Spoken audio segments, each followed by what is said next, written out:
Assalamualaikum warahmatullahi wabarakatuh. Selamat sore waktu Timur Tengah dan selamat malam waktu Indonesia. Salam sejahtera bagi kita semua. Ketemu lagi di acara podcast KBRI Beirut. Kali ini kita kedatangan tamu istimewa, namanya Dr. Muhammad Faridudin Attab. Beliau kelahiran Jakarta Selatan 10 Juli 1986. Beliau pendidikan S1-nya sastra Inggris, pendidikan S2-nya filsafat Islam di McGill University, Montreal, Kanada, dan juga S3-nya di kampus yang sama, di McGill University, Kanada juga ya Mas ya.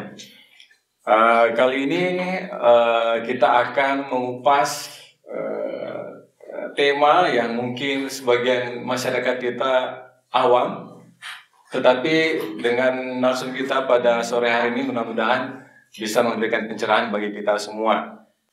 Tanpa memperpanjang waktu lagi, saya ingin bertanya beberapa hal terkait filsafat ya. Kita lihat zaman sekarang ini masyarakat kita mungkin kesulitan hidupnya karena krisis ekonomi, belum lagi kalau misalnya ada krisis politik. Kemudian banyak kejahatan ya. Mungkin dengan tema kita pada hari ini bisa memberikan pencerahan ya. Apa sih sebenarnya filsafat itu dan apakah filsafat itu memang bermanfaat untuk kita ya, untuk manusia, untuk kita yang masih hidup ini. Mari kita tanyakan kepada narasumbernya. Mas Dudin, gimana, apa kabar? Baik, sehat? Ya, sehat-sehat, terima kasih. Iya. Mas Nudin, kenapa sih sampai pilih jurusan filsafat padahal S1-nya sastra Inggris? Iya. Coba dijelaskan ke masyarakat kita. Iya. Ya, jadi memang sejak saya di SMP, SMA ya, saya sering membaca buku. Itu mungkin hobi saya yang paling utama itu membaca buku. Dan yang paling saya senangi itu membaca sastra sebenarnya, sastra Indonesia khususnya. Tapi ketika saya masuk ke jurusan sastra Inggris di Montreal, Kanada, karena saat itu orang tua saya mendapatkan beasiswa untuk belajar di Kanada, maka saya ikut. Saya tidak mendapatkan nilai yang diharapkan. Memuaskan lah nilainya ya. Iya, saya ternyata senang membaca sastra itu tidak akan langsung bisa menulis secara akademis tentang sastra. Itu dua hal yang berbeda gitu. Pada saat yang sama saya mengambil beberapa mata kuliah dalam bidang filsafat, dan ternyata saya cukup senang gitu dengan mata kuliah tersebut dan bagaimana menulis sebuah makalah filsafat itu lebih mudah gitu bagi saya. Yeah. Jadi saya tetap melakukan sastra, tapi saya mengambil banyak mata kuliah tentang filsafat gitu. Dan pada akhirnya untuk S2 saya memutuskan untuk menekuni filsafat. Berlanjut sampai S3 ya? Berlanjut sampai S3 ya. Iya. Dan Mas Rudi ngapain tiba-tiba ada di Lebanon ini? Sebagian orang mengatakan Lebanon itu negara konflik, negara rawan, bahkan negara berbahaya. Tapi kok kenapa tiba-tiba berada di sini? Ada Bang Sudi? Iya. Jadi memang ketika saya sedang menulis disertasi ya, saya memang berpikir saya ingin melanjutkan riset saya di bidang filsafat Islam, tidak ingin langsung mengajar gitu. Jadi saya mencari kesempatan untuk melakukan riset postdoc, dan salah satu ada kesempatan adalah di Beirut. Di Beirut ini ada istilahnya OIB, Orient Institute of Beirut.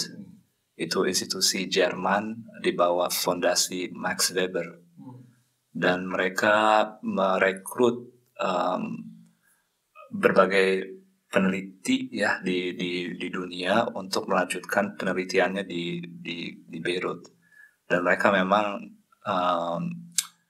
fokus dari penelitian mereka itu memang Timur Tengah, dan OIB itu salah satu yang paling awal mencetak tahqiq buku-buku bahasa Arab yang kuno. Jadi tahqiq misalnya Maqalat al-Islamiyyin oleh Imam al-Ash'ari gitu ya. Itu kitab yang sangat terkenal di bidang kalam atau teologi Islam itu ditahkikan oleh seorang sarjana di sini.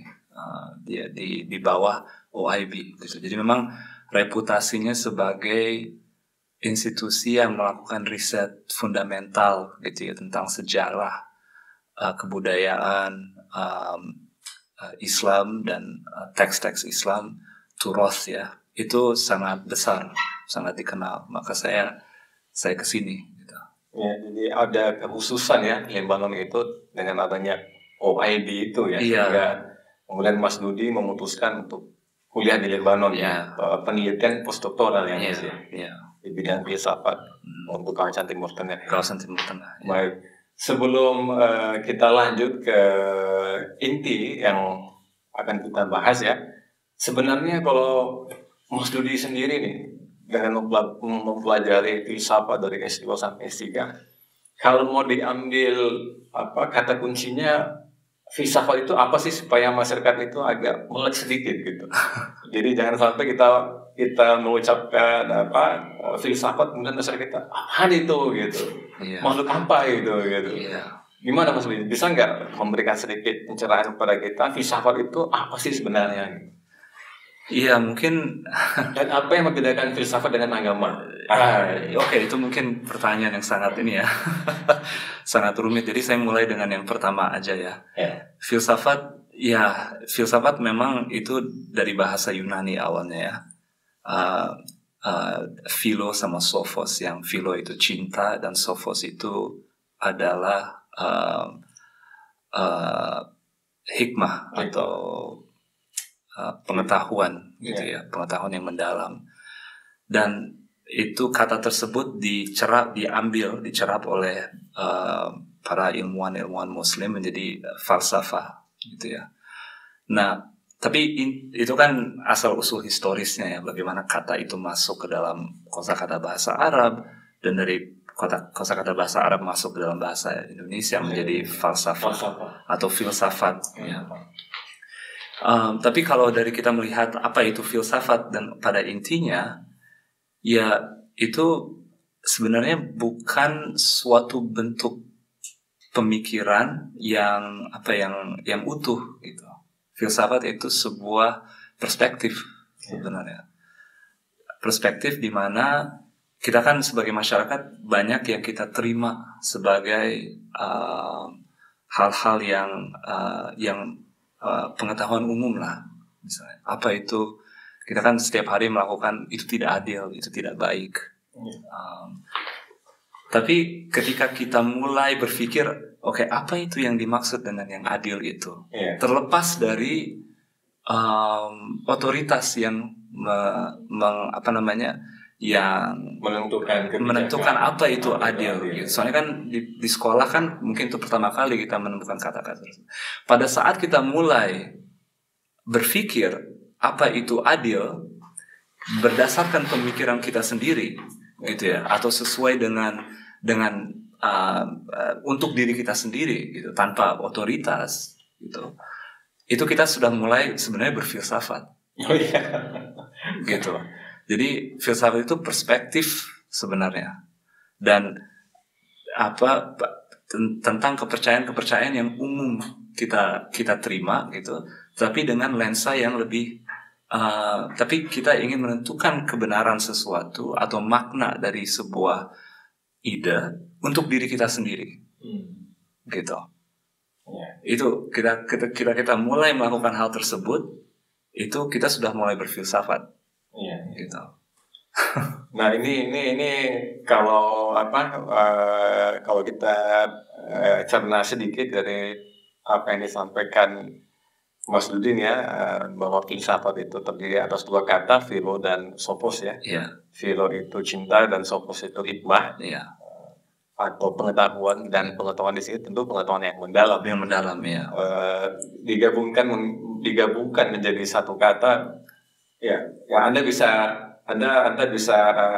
artikan sendiri mungkin ya Mas ya, dari dua kata itu. Dan tentu kita sudah sering mendengar pakar-pakar filsafat dari Yunani, dari Barat ya, seperti Plato, Rene Descartes yang pada abad ke-17 kurang lebih 1640-an itu ada kata-kata yang sangat populer, mungkin Mas Dudi sangat tahu, cogito ergo sum. Ya. Ya. Saya berpikir maka saya ada, kira-kira begitu. Nah, jika kita kaitkan dengan kehidupan kita, kehidupan masyarakat kita saat ini, apakah kata-kata Rene Descartes itu masih relevan? Gimana menurut Mas Dudi? Ya, jadi memang kita bisa melihat kata-kata cogito ergo sum itu dalam berbagai perspektif ya. Kalau kita melihatnya hanya sebagai bagian dari pemikiran René Descartes, itu memiliki makna yang sangat khusus. Iya. Ya. Tapi sangat relevan dengan apa yang kita bicarakan, dalam arti René Descartes itu kan sering dinilai sebagai seorang filsuf modern, seseorang yang memulai era filsafat modern, karena salah satu metode yang dia lakukan gitu ya, secara eksplisit, secara terbuka gitu, adalah otoritas ilmu pengetahuan yang sebelumnya gitu ya, itu dia abaikan. Diabaikan oleh dia. Jadi itu sudah tidak relevan lagi bagi saya. Tapi ini kan sebuah metode yang dilakukan ya. Tidak relevan lagi. Itu semuanya adalah otoritas. Saya ingin membuat kembali, mengkonstruksi kembali sebuah ilmu gitu ya. Dasar-dasar ilmu dari prinsip-prinsip utama dari bawah ke atas gitu. Sehingga yang namanya ilmu pengetahuan itu bisa didasarkan bukan pada otoritas tapi pada kebenaran murni. Gitu. Itu makanya, dan kebenaran murni yang pertama yang tidak bisa dipungkiri gitu, kebenarannya adalah fakta bahwa saya berpikir. Gitu. Dan apapun agamanya ya. Apapun situasinya, itu bahwa saya itu berpikir, dan fakta ini merupakan landasan pertama di mana ilmu-ilmu yang lain itu bisa didirikan, gitu. Nah, ini karena dia melakukan sesuatu yang sangat radikal, di mana otoritas itu dikesampingkan itu yang membuat filsafatnya sangat khusus. Bisa dikatakan filsafat modern, karena memang perspektif modernisme gitu memang seperti itu ya. Corak modernisme itu sering didefinisikan oleh pemikir-pemikir sosiologis dan lain-lain sebagai dikesampingkannya tradisi gitu, otoritas yang terdahulu. Nah, ini sangat khusus pada perkembangan filsafat di barat. Gitu.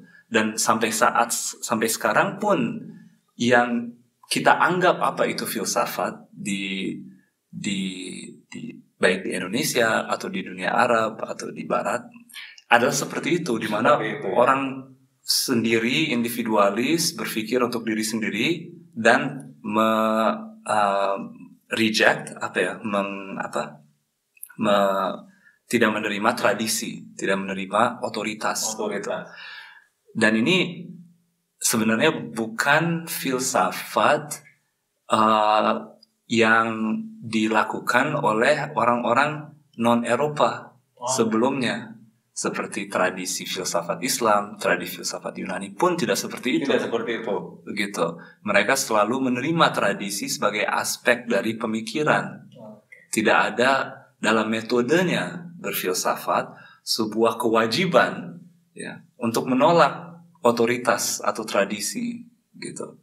Tetapi tradisi itu bagian dari berfilsafat. Maka ketika saya mendefinisikan pertama filsafat itu, yang pertama kali saya definisikan, itu sebenarnya bukan, saya tidak ingin orang berpikir bahwa itu Descartes yang saya pikirkan. Gitu.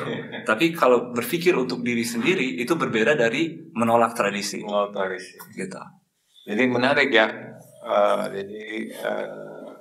Filsafat ini memang tidak bisa serta-merta kita cerna dan kemudian kita putuskan seperti ini menurut.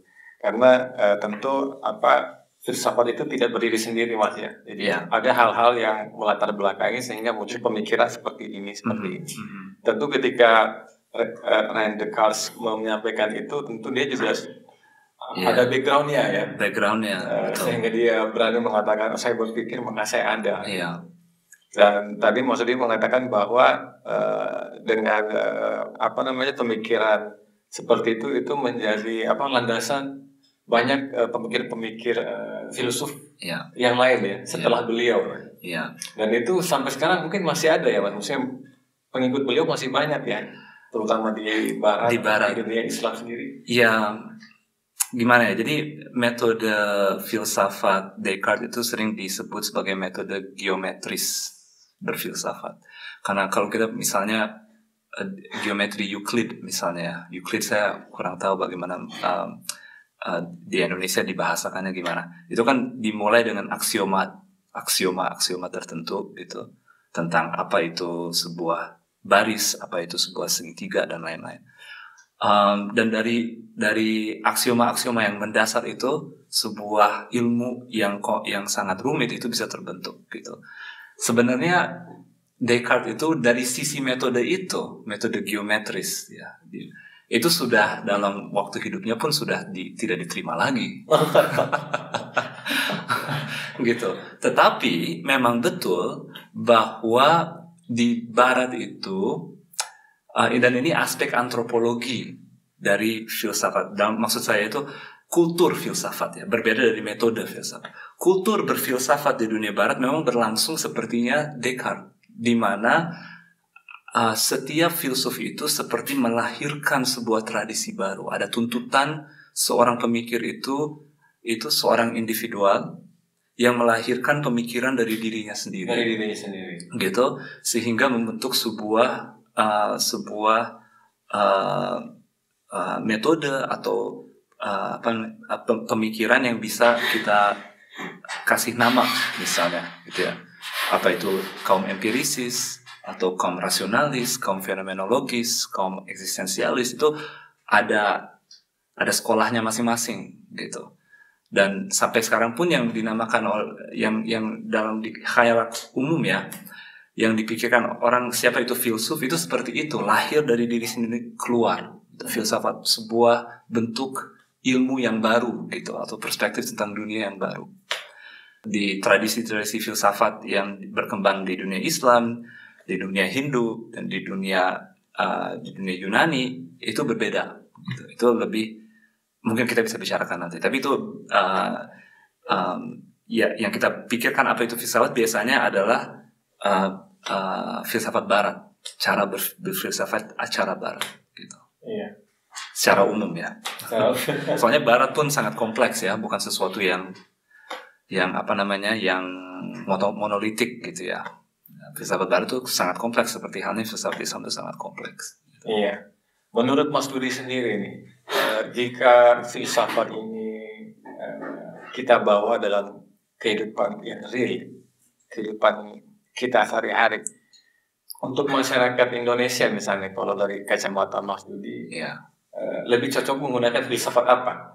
Dengan kultur Timur, dengan kultur orang-orang yang masih mencintai agamanya, gitu. Kira-kira kalau ilmu filsafat ini mau kita bumikan gitu dalam kehidupan bermasyarakat, berbangsa dan negara, cocoknya menggunakan filsafat Barat, filsafat Islam, atau filsafat apa, Mas? Kalau menurut Mas Didi. Jadi mengapa filsafat itu perlu? Karena mau nggak mau kita sebenarnya sudah berfilsafat gitu. Dalam arti mau nggak mau kita sudah mengikuti sebuah hasil dari pemikiran filsafat, baik kita itu sadar atau tidak, gitu. Jadi mungkin kita tidak perlu jauh-jauh ya tentang materialisme atau apa gitu, tetapi bahwa misalnya yang dinamakan oleh Homo economicus,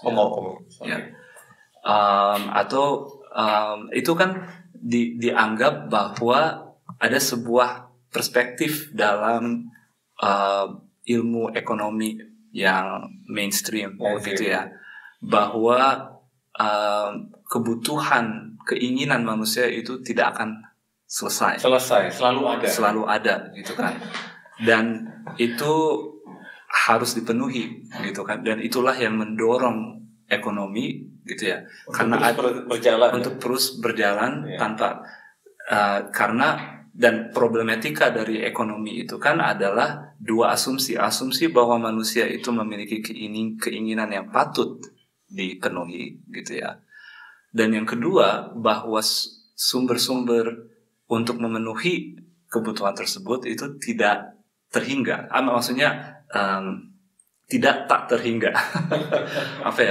terbatas gitu. Ada ketidakbatasan keinginan dan keterbatasan sumber daya untuk memenuhi hal tersebut, dan disitulah terjadi masalah ekonomi gitu.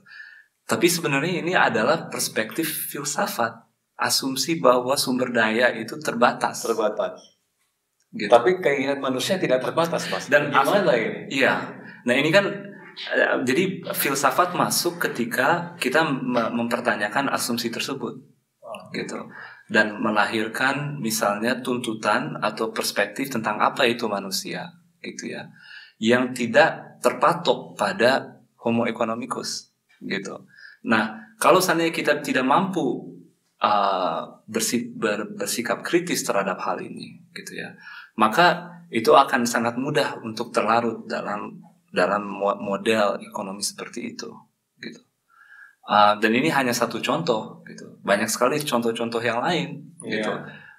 Tentang apapun yang kita lakukan, apa yang kita anggap baik, apa yang kita anggap itu adil, itu kita terima gitu ya sejak kecil gitu, sebenarnya tanpa mempertanyakan gitu. Karena itu sudah sifat asli kita gitu. Kita kan tidak bisa berpikir secara rasional ketika kita muda gitu ya.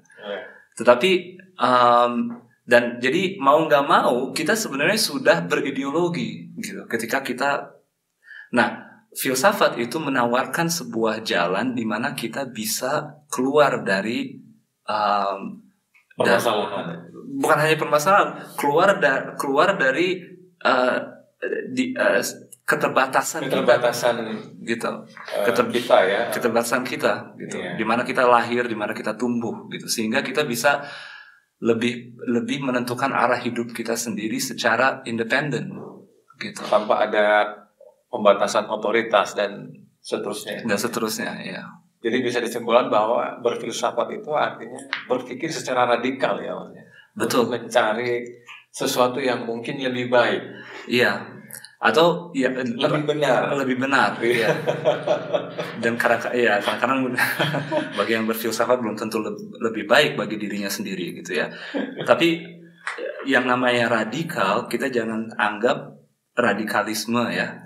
Jadi beda ya radikalisme dan berpikir radikal. Radikal kita ambil dari asal katanya dalam bahasa Latin ya, atau bahasa Prancis racine, yang artinya itu akar. Dalam bahasa Arab usul ya. Gitu. Jadi sebenarnya sih untuk bersifat usuli kalau dalam bahasa Arab. Kalau kita sudah berpikir secara usul, itu kita sudah berfilsafat sebenarnya. Masya Allah. Gitu. Kadang-kadang kalau kita jadikan dalam bahasa Arab jadi lebih mudah gitu. Ya pemirsa, sebagai informasi kepada pemirsa, Mas Akbar ini juga pengajar bahasa Arab ya. Iya.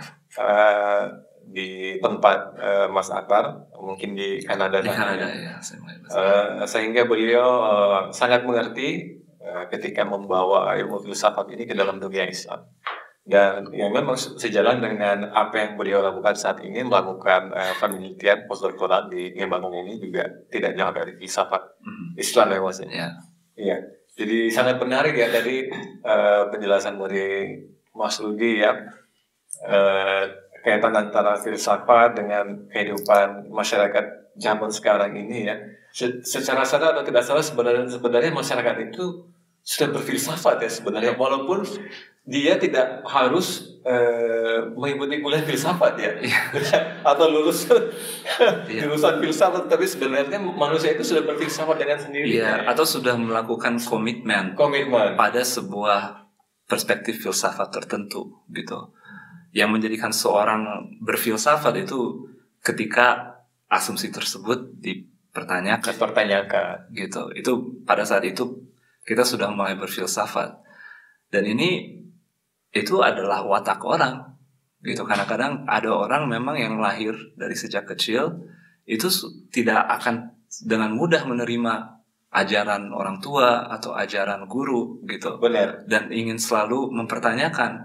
Nah, ini watak lahiriah seseorang tidak bisa dicegah gitu, dan tidak bisa dipaksa. Iya. Nah, di sini filsafat itu pentingnya kita sebagai sebuah masyarakat untuk melestarikan filsafat sebagai sebuah ilmu gitu ya, adalah untuk mengakomodisi orang-orang seperti ini sebenarnya.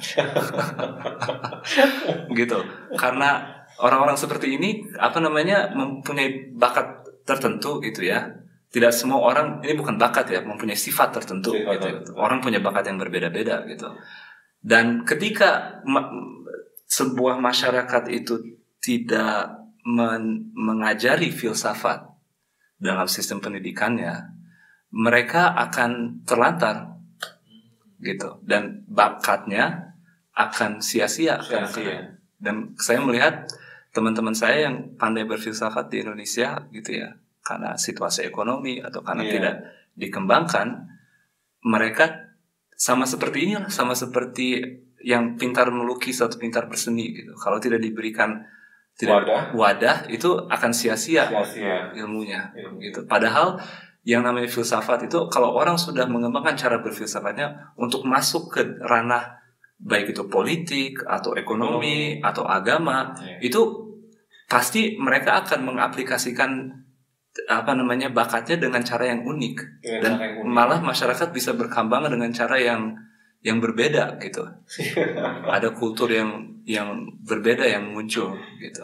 Menarik ya maksudnya ya, tadi penjelasannya saya jadi teringat ya dengan kejadian beberapa waktu yang lalu. Anak saya yang pertama ya, Alis itu pernah tiba-tiba menanyakan sesuatu yang menurut saya sangat basic tetapi rasanya aneh gitu. Kok bisa pertanyaan itu keluar dari mulut seorang anak yang di bawah 5 tahun gitu. Jadi suatu ketika Mas Ludi, sebelum saya terbang ke Lebanon ya, anak saya ini Ali melihat burung, entah itu burung perkutut atau burung apa yang bulunya warna-warni, kemudian disimpan di dalam sangkar. Sementara anak saya ini kan senang dengan alam, senang dengan binatang. Tiba-tiba dia mengajukan pertanyaan kepada saya sambil jalan, dan dia melihat burung yang di sangkar itu. Terus dia mengatakan, "Ayah, kenapa burung itu di penjara?" Jadi saya pada waktu itu ingin ketawa, tetapi jadi jadi gemes juga gitu. Kok bisa anak seumuran dia menanyakan sesuatu seperti itu? Kok burung itu di penjara? Menurut Mas Rudi, jika kita punya anak seperti ini, gimana cara menyikapinya Mas Rudi sehingga bakat anak ini ke depan bisa tumbuh lebih baik? Jadi dia mempertanyakan kenapa burung, kalau bahasa kita, bahasa orang dewasa, kenapa burung itu harus dikomersilkan? Burung itu punya hak untuk hidupnya, seperti kita juga manusia punya hak untuk hidupnya. Kenapa burung itu harus jadi budak? Kira-kira itu pertanyaannya. Gimana menurut Mas Indi dengan pertanyaan anak seperti itu? Iya, mungkin kalau saya ditanyakan pertanyaan itu, mungkin saya juga akan agak canggung ya. Bagaimana cara jawab? Iya, tapi mendidik anak itu kan ada cara yang berbeda-beda ya. Saya masih belajar sebenarnya cara mendidik anak gitu ya. Tetapi memang yang kita perlu asumsikan mengenai anak itu, bahwa anak itu sebenarnya sih bukan milik kita gitu. Anak itu diberikan oleh Allah Subhanahu wa taala tentunya dengan bakatnya masing-masing. Dan dan ketika pada saat anak itu sedang berkembang pemikirannya gitu ya, itu dia tidak punya batas. Masya Allah. Karena yang namanya apa itu moralitas, apa itu aturan yang baik, nilai yang baik dan nilai itu kan anak itu kan sangat dekat sebenarnya kalau kita lihat perilaku anak itu sebenarnya kayak dewa kecil sebenarnya. Iya, kayak dewa kecil ya. Iya. Mempertanyakan segala hal. Dan bagi dia yang baik dan buruk kan hampir sama aja gitu. Dan kita harus memaksa dia untuk menerima apa yang baik, apa yang buruk menurut kita. Yang menurut kita. Dan itu penting, membuat batas itu perlu gitu. Jadi memang anak itu jangan sampai kita dibiarkan begitu saja gitu.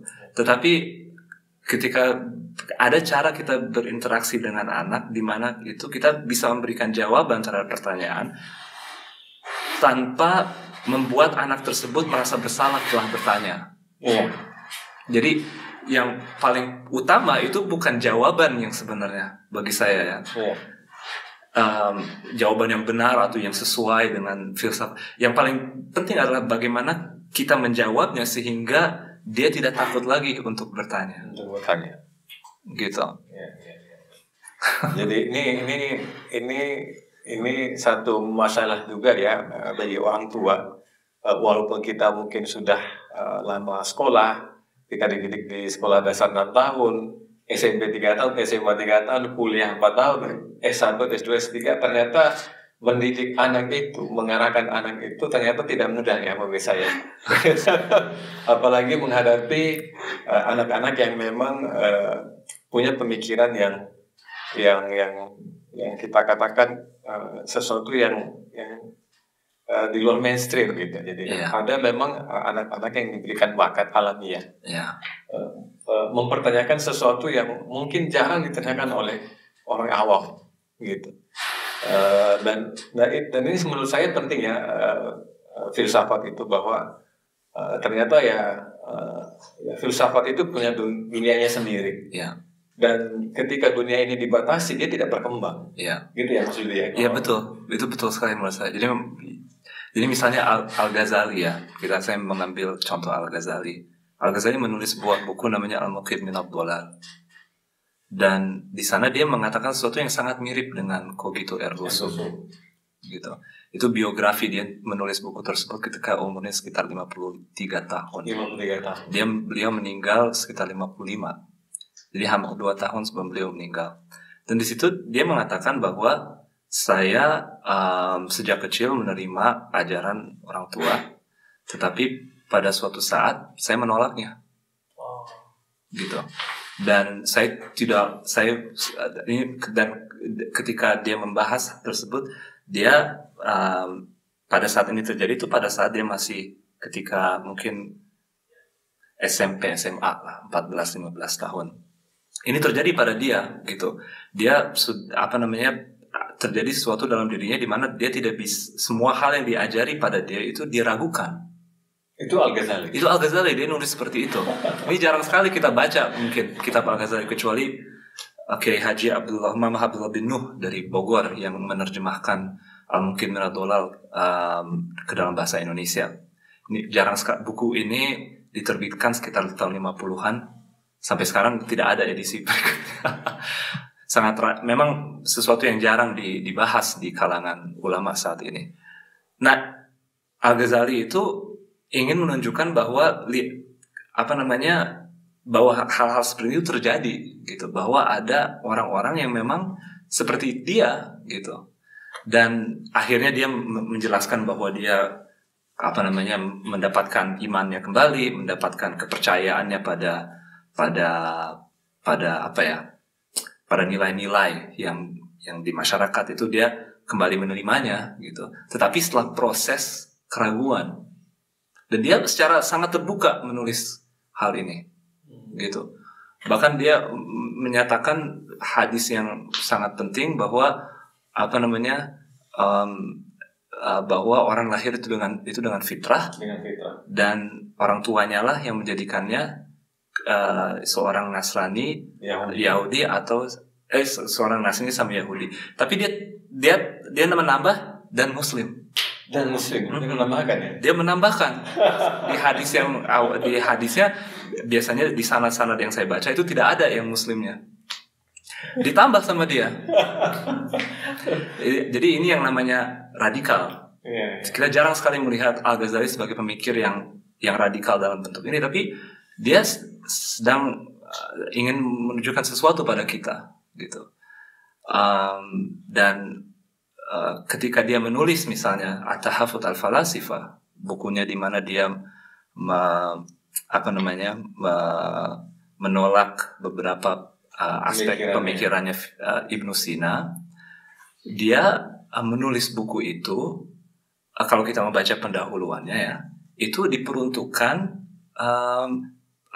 orang-orang elit di Baghdad. Pada saat itu kan Baghdad kan yang sebuah kota yang luar biasa gitu, banyak intelektual ya, yang sangat pintar, sangat elit gitu ya, yang mulai membaca filsafat gitu, tetapi karena tidak ada alternatif dari sisi ilmu agama gitu, merasa sangat pintar sehingga mereka tidak beragama lagi. Gitu. Nah, Al-Ghazali mengatakan, oke, kamu boleh menjadi seseorang yang pintar, boleh menjadi seorang yang berfilosofis, gitu. Tapi harus konsekuen. Kalau Anda benar-benar berfilsafat, maka Anda harus tahu bahwa ada beberapa aspek pemikiran Ibnu Sina yang saya bisa bantah secara filosofis, gitu. Murni secara filosofis, bukan secara dari mengutip Al-Quran atau hadis, enggak, murni secara filosofis, maka harus konsekuen dengan komitmen Anda pada filsafat, gitu. Bahwa Ibnu Sina itu bukan memberikan kata terakhir mengenai apa itu kebenaran, bahwa ada aspek pemikirannya juga bisa dipertanyakan, gitu. Dan Al-Ghazali ini kita kenal juga sebagai Hujatul Islam ya Mas. Dan kita juga tahu bahwa sebenarnya dalam masyarakat Indonesia pemikiran Al-Ghazali ini juga baik dipakai ya. Iya, betul. Sadar tidak sadar gitu. Iya. Dan banyak juga pesantren yang mengkaji kitab-kitab Imam Al-Ghazali, terutama yang paling terkenal mungkin Ihya Ulumuddin. Jadi saya beberapa kali berinteraksi dengan teman-teman yang alumni pesantren, itu mereka sangat familiar dengan kitab Ihya Ulumuddin. Nah, menurut Mas Attar sendiri, kalau kita bicara filsafat Al-Ghazali misalnya atau pemikiran Imam Al-Ghazali, sejauh mana sih pemikiran Al-Ghazali itu memberikan efek terhadap kehidupan masyarakat kita? Kalau dari kacamata Mas Attar, apakah masih relevan digunakan sampai hari ini atau memang postmodernisme yang sekarang masif dikampanyekan oleh banyak pemikir-pemikir Barat itu udah mengalahkan pemikiran Al-Ghazali itu sendiri? Gimana menurut Mas Attar melihatnya? Jadi yang namanya pemikiran Al-Ghazali kayaknya di Indonesia itu sangat kuat ya. Sangat kuat ya. Mungkin di kalangan-kalangan tertentu, mungkin di kota ya, khusus di kota mungkin tidak begitu kuat gitu ya, karena yang namanya kajian Ihya Ulumuddin, meskipun sekarang udah mulai sangat banyak juga orang yang membaca kitab Ihya Ulumuddin ya, tapi yang namanya Al-Ghazali dan Ahlus Sunnah wal Jamaah yang identik ya dengan Islam di Indonesia gitu ya, itu khususnya dengan ajaran-ajaran kaum habaib dan lain-lain, itu Al-Ghazali itu sudah sangat terserap sehingga kadang-kadang kita tidak tahu bahwa yang kita baca itu Al-Ghazali. Jadi Al-Ghazali itu kan yang benar-benar ingin menyeimbangkan antara yang namanya hukum Islam, aspek zohiriyah Islam gitu ya, dengan kebutuhan batin gitu ya, bahwa itu tidak bisa dipisahkan gitu. Dan ini beranjak dari pengalamannya sebagai seorang ulama di Baghdad. Kita harus ketahui, dan saya kan sejarawan sosial juga ya, bahwa Baghdad pada abad ke-10 gitu ya, itu kan kota yang sangat besar. Itu macam-macam orang di sana. Itu semacam kota berkumpulnya ilmuwan ya. Iya, berkumpul ya. Dan kita jangan berpikir bahwa karena itu masa lalu mayoritas dunia orang Islam, bahwa kota seperti Baghdad itu kayak orang Islam itu, yang namanya agama Islam itu di semua tuntutan Islam, agama Islam dipenuhi oleh semua orang. Benar tidak seperti itu. Tidak seperti itu. Yang namanya kota besar gitu ya, banyak kekayaan itu yang namanya orang yang tidak melaksanakan agama Islam itu banyak sekali. Dan dia menulis Ihya Ulumuddin. Kalau kita baca misalnya kitab Al-Muqi Minadh Dhalal, itu karena dia melihat bahwa banyak ulama-ulama fikih khususnya ya, yang sangat duniawi. Karena yang namanya hukum ya dan hukum Islam fikih itu satu menyatu gitu. Tidak ada hukum sekuler gitu, adanya hukum Islam. Jadi yang namanya status seorang pengacara gitu ya, atau status seseorang yang faqih gitu, itu banyak diantaranya tuh yang kehidupannya tidak sesuai dengan, tidak menginternalisasi ajaran spiritualitas Islam, tapi hanya zohiriyahnya aja. Dan Al-Ghazali itu secara langsung melihat budaya seperti itu gitu. Memang kalau kita melihat sejarah Islam dari aspek sosial, hal-hal seperti itu muncul, kelihatan gitu. Nah, Al-Ghazali pun dia kan mengakui bahwa dirinya pun sangat materialis gitu, sehingga dia mendapat krisis, dia tidak lagi bisa berbicara gitu karena perbedaan antara kehidupannya sehari-hari gitu ya dan apa yang diajarkan dari nilai-nilai Islam itu sangat berbeda, sehingga dia tidak bisa berbicara lagi dan dia memutuskan untuk meninggalkan itu semua. Jadi kita harus bayangkan bahwa Al-Ghazali itu adalah profesor utama mudarris dari sekolah madrasah Nizamiyah di Baghdad. Nizamiyah itu universitas sangat luar biasa. Jadi yang pokoknya puncaknya gitu ya, posisi seorang profesor bisa mendapatkan di Baghdad, sangat dekat dia dengan sultan gitu. Posisinya sangat dekat dengan sultan, dengan wazir, itu sangat dekat. Dan pada puncaknya dia meninggalkan itu semua. Gitu. Dan kalau kita membumikan atau melihat, kita menarik ya melihat situasi ya pada Baghdad pada saat itu, materialisme itu hampir sama dengan kita saat ini gitu. Dan ajaran Al-Ghazali untuk di mana ulama itu harus yang namanya beribadah harus yang paling utama, gitu. Itu dialah yang membangun kembali gitu tradisi itu. Mungkin bagi kita sudah take for granted ya bahwa ulama dahulu itu seperti itu, gitu. Itu belum tentu, belum tentu. Dan yang dilakukan oleh Al-Ghazali pada abad ke-10 dan ke-11 itu sangat radikal ya. Gitu. Dia mengembalikan kembali spiritualitas Islam, di mana Islam pada saat itu bukan hanya sebuah agama. Islam itu sebuah kebudayaan, ideologi juga ya. Ya. Menarik ya, tadi paparan terkait Al-Ghazali. Dan jika bisa saya tambah satu lagi, dan dia melakukan itu karena dia seorang filsuf. Karena dia mempertanyakan. Jadi ini istilahnya karena dia seorang filsuf sehingga kemudian dia mencoba untuk memurnikan ya. Betul. Menurut beliau pemikiran Barat yang tidak sejalan dengan ruh Islam itu dia tolak.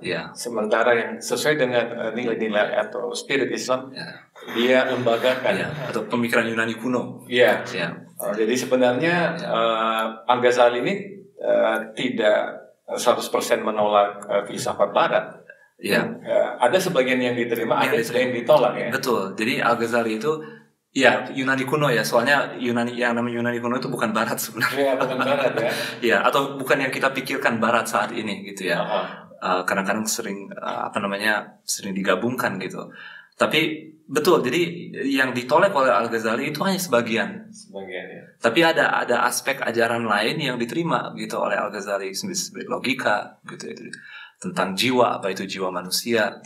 Itu beberapa aspek pemikiran Barat itu pemikiran Yunani kuno, Aristoteles, Plato itu diterima oleh Al-Ghazali. Tetapi setelah dia melewati proses kritis gitu. Iya, luar biasa beliau ya. Ini Mas Antar, kita tahu kan sekarang ini seperti ada semacam pertempuran pemikiran ya. Ada yang ingin tetap menjadi Muslim konservatif, ada yang ingin menjadi Muslim liberal, sehingga ketika mereka didudukkan dalam satu forum ya, itu seringkali terjadi perdebatan yang sangat alot antara kubu yang konservatif dengan kubu yang liberal. Menurut Mas Atar nih, apakah ini langsung tidak langsung dipengaruhi juga oleh pengaruh filsafat dari Barat, terutama dengan pemikiran Adam Smith yang sangat mendewakan materialisme, atau ada pemikiran lain sehingga kemudian muncul istilah, oh ini Muslim liberal, ini Muslim konservatif. Sebenarnya yang ideal yang mana, Mas? Menurut Mas Atar ini supaya masyarakat kita juga tidak mudah menentukan pilihan bahwa jangan sampai apa yang menurut mereka baik ternyata tidak baik atau sebaliknya. Gitu. Ya, menurut saya sebenarnya yang namanya perbedaan ideologi gitu ya antara Muslim liberal atau Muslim konservatif, yang sekuler atau yang radikal sekalipun gitu ya, itu sangat lazim dan itu bukan sesuatu yang perlu disesali. Fakta bahwa perbedaan seperti itu ada. Semua masyarakat itu akan terjadi dalam kehidupan masyarakat perdebatan gitu. Kalau bukan konservatif atau liberal, akan hal yang lain yang didebatkan gitu. Khususnya di era sekarang di mana ditambah lagi ada aspek politiknya gitu, bahwa kelas politik dan kepentingan kelas politik itu sangat senang kadang-kadang dengan terjadinya perbedaan seperti ini gitu, karena kalau orang itu alot pada pemikirannya gitu, itu lebih mudah untuk dikontrol gitu. Sebenarnya yang saya sesali bukan fakta bahwa ada perbedaan. Yang saya sesali kadang-kadang ketika melihat perdebatan di TV itu cara mereka berdebat yang sangat terlihat tidak ada kemampuan untuk berfilsafat gitu atau berdebat secara rasional gitu. Yang paling penting bagi saya adalah orang itu berdebat dengan secara sistematis dan terstruktur gitu. Dan yang didebatkan itu bukan pribadi dari orang tersebut. Gitu. Yang dilawan itu bukan pribadi orang gitu. Seakan-akan orang kalau dia itu sekuler atau kalau dia itu radikal, ada yang salah dengan dirinya. Bahwa ini orang tidak benar gitu secara moral gitu. Hal seperti ini menurut saya sudah menafikan adanya perdebatan. Karena kita sudah berasumsi bahwa orang itu salah dan akan terus salah. Harusnya yang didebatkan adalah pemikirannya ya. Yang didebatkan harus pemikirannya dan dengan cara yang sistematis gitu. Dengan cara kalau Anda ini proposisi Anda, apa argumennya? Gitu. Argumennya A, B, C. Kalau A saya tidak bisa terima karena X, Y, Z. Kalau B saya tidak bisa terima karena ini. Gitu. Jadi terjadi secara sistematis gitu. Dan memang kalau perdebatannya seperti ini tidak akan masuk TV. karena TV kita di berita-berita itu tidak sebenarnya memiliki kepentingan untuk mendapatkan kebenaran sebenarnya. Yang mereka inginkan adalah sesuatu yang heboh, sensasional. Ya. Jadi sehingga setelah misalnya ada perdebatan alot, masing-masing kubu bisa mengambil cuplikan lalu di-share di masing-masing sosial media untuk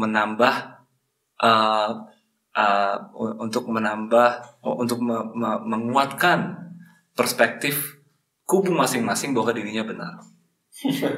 Maka tidak ada yang namanya pencarian kebenaran bersama dalam sebuah ruang publik yang netral, itu tidak ada lagi. Dan kenapa ini terjadi? Karena memang sejak zaman Orde Baru sampai saat ini pun yang namanya pendidikan filsafat itu tidak ada sama sekali di Indonesia. Minim ya, sangat minim.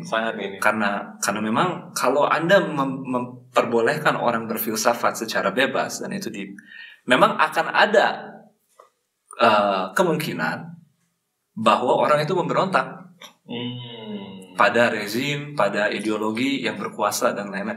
Tetapi jika filsafat ini dihapus atau dimatikan, apa yang akan terjadi? Yang terjadi itu seperti sekarang. Seperti sekarang ini ya. Jadi... seperti sekarang. Tetapi kalau filsafat itu dibiarkan hidup, memang proses memang tidak akan ada yang namanya bisa berkontrol secara lama gitu ya, dan orang akan selalu berdebat. Tetapi bagi masyarakat itu akan lebih sehat. Karena masyarakat kan terbiasa dengan perbedaan dan akan terbiasa untuk berdebat secara sistematis, dan mereka kan akan mengasumsi bahwa orang lain itu sebuah agen dan subjek yang rasional.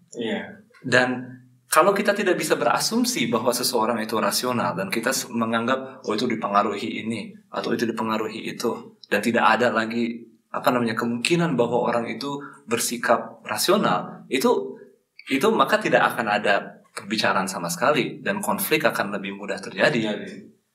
Jadi kesimpulannya masyarakat perlu mengenal filsafat untuk mencegah munculnya perpecahan ya. Perpecahan karena itu tadi ada perbedaan ideologi, ada asumsi bahwa itu orang buruk, pasti buruk terus itu, karena dia kubunya ini. Gitu. Jadi filsafat itu sebenarnya membuka dialektika ya Mas ya.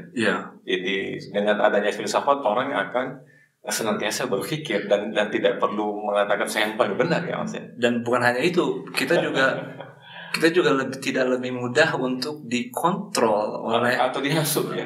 Dihasut dan sebenarnya dikontrol oleh elit-elit politik dan lain-lain. Karena dan sekarang kita nggak tahu bahwa kita sebenarnya dikontrol gitu. Karena media sosial dan lain-lain, karena kita bersikap sangat ta'assub gitu ya pada apa yang kita berpikir itu benar. Itu sebenarnya kita sudah menyerahkan rasionalitas kita kepada orang lain. Kepada orang lain atau kepada penguasa.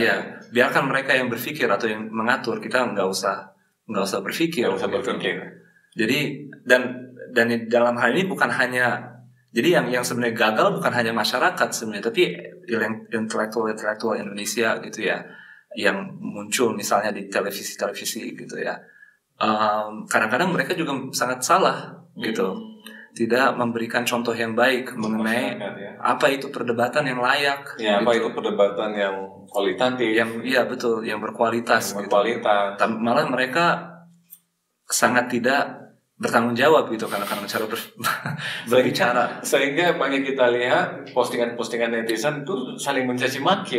Memang cara di medsos, dan itu menurut saya pribadi itu sangat tidak sehat untuk demokrasi. Betul. Di negara kita. Dan ujung-ujungnya yang sangat menguntungkan itu bukan orang Indonesia. Yang menguntungkan kita berdebat di media sosial itu orang-orang yang kapitalis yang memiliki modal untuk membuat media sosial ini. Ujung-ujungnya mereka yang akan senang gitu. Senang ya. Iya. Mas Antar, ini sebelum kita tutup, pemirsa, saya ingin sedikit mempromosikan karya Mas Antar ya. Jadi ini karya Mas Antar yang pertama ya Mas ya. Buku ini ditulis oleh dua orang, Profesor Damien Yanos, juga seorang pakar filsafat seniornya Mas Antar, dan Mas Antar sendiri juga ikut menulis buku ini. Mungkin Mas Antar bisa memberikan sedikit informasi apa sih yang ada dalam buku Mas Antar ini, sehingga mungkin penting juga untuk dibaca oleh kita, oleh masyarakat. Gimana Mas? Bisa sedikit memberikan apa begitu tentang buku ini kepada pemirsa? Jadi ini bukunya adalah tentang Al-Imam Fakhruddin Ar-Razi, salah satu ulama Sunni yang paling terkenal ya di dunia Islam, yang disebut sebagai mujaddid pada abad ke-6 Hijriah gitu ya. Ahli tafsir, ahli filsafat, ahli kalam, ahli usul. Ahli usul juga. Dan yang di buku ini sebenarnya panduan. Jadi a comprehensive and annotated bibliography of the modern scholarship on Fakhruddin Ar-Razi. Jadi kami mengumpul semua studi-studi modern yang dihasilkan di Eropa, bahasa Inggris, bahasa Jerman, bahasa Prancis, dan juga yang dihasilkan oleh dunia Islam, bahasa Farsi, bahasa Turki, bahasa Arab ya. tentang Al-Imam, tentang Fakhruddin Ar-Razi. Kita mengumpulkan semuanya, lalu kita memberikan rangkuman terhadap beberapa, dan kebetulan saya menulis sebuah tarjamah atau biografi tentang Imam Fakhruddin Ar-Razi. Jadi yang namanya sumber dari kehidupan Imam Fakhruddin ini mungkin yang paling mutakhir yang muncul gitu tentang tentang riwayat kehidupannya. Iya. Nah, bagi masyarakat yang ingin memesan buku ini gimana Mas? Caranya bisa nggak disampaikan ke masyarakat kalau misalnya ada mahasiswa atau peneliti, dosen mungkin ya di Indonesia atau dimanapun tertarik ingin membaca buku ini atau ingin memiliki buku ini gimana? Ya, ini silakan Mas. Ini bukunya dipublikasikan oleh Brill, jadi publikasi yang dari Belanda, dan reputasi Brill itu memang harganya mahal dan mungkin tidak memungkinkan untuk, jarang sekali ya mungkin yang beli langsung gitu ya dari Brill, tapi di website Brill ada, tapi masyarakat akademisi Indonesia tahu sendiri cara untuk mendapatkan buku seperti ini. Siap. Terima kasih Mas Antar atas kesediaannya datang dan menjadi bintang tamu Sicat pada podcast kali ini ya, membahas tentang filsafat dan tentu saja kaitannya dengan kehidupan masyarakat kita ya. Tadi sudah panjang lebar ya, dari awal sampai terakhir kita membahas tentang filsafat dan juga kaitannya dengan masyarakat kita, apakah itu terkait dengan ekonomi, terkait dengan politik, bahkan sampai bagaimana kaitannya dengan kita mendidik anak-anak kita dengan bakat anak-anak yang berbeda-beda itu ya, maksudnya sangat menarik perbincangan kita dengan Mas Atta, tetapi waktu jualah yang membatasi kita. Terima kasih sekali lagi Mas Atta atas kesediaannya menjadi bintang tamu pada hari ini. Mudah-mudahan apa yang kita kupas pada podcast kali ini bermanfaat ya untuk masyarakat semuanya. Mohon maaf bila ada kekurangan dari kami. Bila itu kualitas hidayah. Wassalamualaikum warahmatullahi wabarakatuh.